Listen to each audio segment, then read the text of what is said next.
اعوذ باللہ من الشیطان الرجیم بسم اللہ الرحمن الرحیم اللہم صلی علی محمد وعلی آل محمد کما صلیت علی ابراہیم وعلی آل ابراہیم انک حمید مجید اللہم بارک علی محمد وعلی آل محمد کما بارکت علی ابراہیم وعلی آل ابراہیم انک حمید مجید رب اشرح لی صدری ویسر لی امری واحلل عقدۃ من لسانی یفقہوا قولی ربنا زدنا علما یا مقلب القلوب ثبت قلبی علی دینک آمین 10 عنوانات کے تحت اسلامی تعلیمات 14 جمادی الثانی عنوان نمبر 1 اسلامی تاریخ غزوات و سیریہ پر ایک نظر رسول اللہ صلی اللہ علیہ وآلہ وسلم نے جس لڑائی میں بذات خود شرکت فرمائی اس کو غزوہ کہتے ہیں، اور جس میں صرف صحابہ کرام رضی اللہ تعالیٰ عنہم کو بھیجا اس کو سریہ کہتے ہیں۔ آپ صلی اللہ علیہ وآلہ وسلم ہمیشہ دشمنوں کے ساتھ صلح کے خواہشمند رہتے تھے۔ مسلمانوں نے جنگ کی کبھی بھی ابتدا نہیں کی، بلکہ خود دشمنوں نے حملہ کیا یا حملے کا ارادہ کیا تو مسلمانوں نے اس کا مدافعانہ جواب دیا۔ اسلام کی تمام جنگیں اس بات کی شہادت کے لیے کافی ہیں۔ آپ صلی اللہ علیہ وآلہ وسلم کے غزوات کی تعداد 27 اور سیریہ کی تعداد 43 ہے۔ بعض مورخین نے دونوں کی تعداد 82 بتائی۔ ان تمام جنگوں میں مسلمان شہیدوں کی تعداد 259 اور مخالف مقتولین کی تعداد 759 ہے، جن کی مجموعی تعداد صرف 1118 ہوتی ہے۔ اتنی کم تعداد میں جانی نقصان ہونے کے بعد پورے عرب سے ظلم و ستم، قتل و غارت گری، فتنہ فساد، خانہ جنگیوں کا خاتمہ ہو کر امن و سکون کی ایسی فضا قائم ہو گئی کہ ایک مسافر خاتون بے خوف و خطر تنہا ہیرا سے چل کر بیت اللہ کا طواف کر لیتی تھی۔ یہ مذہب اسلام کی سچائی، اس کے عدل و انصاف اور اعلی اخلاق کا صدقہ، اور حضور صلی اللہ علیہ وآلہ وسلم کی پاکیزہ زندگی، بلند اخلاق اور ہر ایک کے ساتھ حسن سلوک کا نتیجہ ہے، جس پر مکہ مکرمہ کی 13 سالہ زندگی بالکل واضح ثبوت ہے۔ عنوان نمبر 2 حضور صلی اللہ علیہ وآلہ وسلم کا معجزہ، بے ہوشی سے شفا پانا۔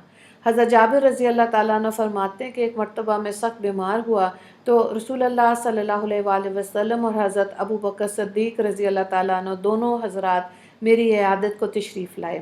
یہاں پہنچ کر دیکھا کہ میں بے ہوش ہوں تو آپ صلی اللہ علیہ وآلہ وسلم نے پانی منگوایا اور اس سے وضو کیا، اور پھر باقی پانی مجھ پر چھڑکا، جس سے مجھے افاقہ ہوا اور میں اچھا ہو گیا۔ مسلم کی روایت ہے۔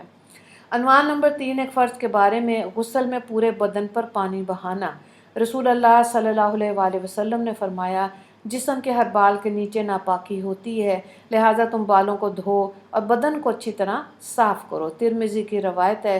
حضرت ابو ہریرہ رضی اللہ تعالیٰ عنہ اس کے راوی ہیں۔ مفہوم یہ ہے کہ غسل میں پورے بدن پر پانی کا پہنچنا فرض ہے، اس لیے خصوصاً سر کے بالوں، داڑھی وغیرہ کی جڑ میں پانی پہنچانا چاہیے، اور عورتوں کو اپنے بال کھول کر غسل کرنا چاہیے تاکہ پانی بالوں میں پہنچ جائے۔ عنوان نمبر 4 ایک سنت کے بارے میں، وضو کے بعد ایک خاص دعا۔ آپ صلی اللہ علیہ وآلہ وسلم نے فرمایا، جو وضو کرے اور یہ دعا پڑھے تو اسے ایک کاغذ میں مہر لگا کر اس کے بدلہ دینے کے لیے عرش کے نیچے رکھ دیا جاتا ہے، پھر اسے قیامت تک کوئی نہیں کھول سکتا۔ وہ دعا یہ ہے، سبحانک اللہم و بحمدک اشہد ان لا الہ الا انت استغفرک اللہم و اتوب الیک۔ اے اللہ، آپ کی ذات پاک ہے، آپ ہی کے لیے تعریف ہے، میں گواہی دیتا ہوں کہ آپ کے سوا کوئی معبود نہیں، آپ ہی سے مغفرت چاہتا ہوں اور توبہ کرتا ہوں۔ حضرت ابو سعید خدری رضی اللہ تعالیٰ عنہ اس کے راوی ہیں۔ عنوان نمبر 5 ایک اہم عمل کی فضیلت، فیصلہ کرنے پر اللہ کی رحمت۔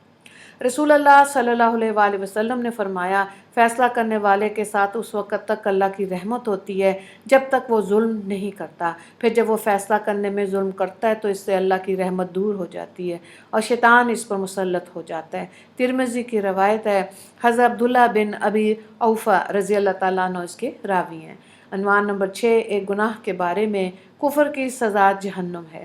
قرآن میں اللہ تعالیٰ فرماتا ہے، جو لوگ کفر کرتے ہیں تو اللہ تعالیٰ کے مقابلے میں ان کا مال اور ان کی اولاد کچھ کام نہیں آئے گی، اور ایسے لوگ ہی جہنم کا ایندھن ہوں گے۔ سورہ آل عمران آیت نمبر 10۔ عنوان نمبر 7 دنیا کے بارے میں، مال اور اولاد دنیا کی زینت۔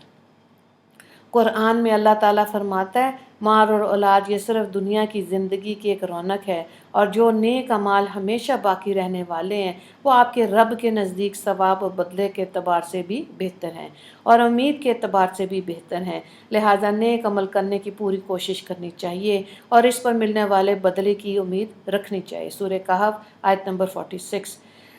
عنوان نمبر 8 آخرت کے بارے میں، قبر کی پکار۔ رسول اللہ صلی اللہ علیہ وآلہ وسلم نے فرمایا قبر روزانہ پکار کر کہتی ہے میں تنہائی کا گھر ہوں، میں مٹی کا گھر ہوں، میں کیڑے مکوڑوں کا گھر ہوں۔ ترمذی کی روایت ہے، حضرت ابو سعید خدری رضی اللہ تعالیٰ عنہ اس کے راوی ہیں۔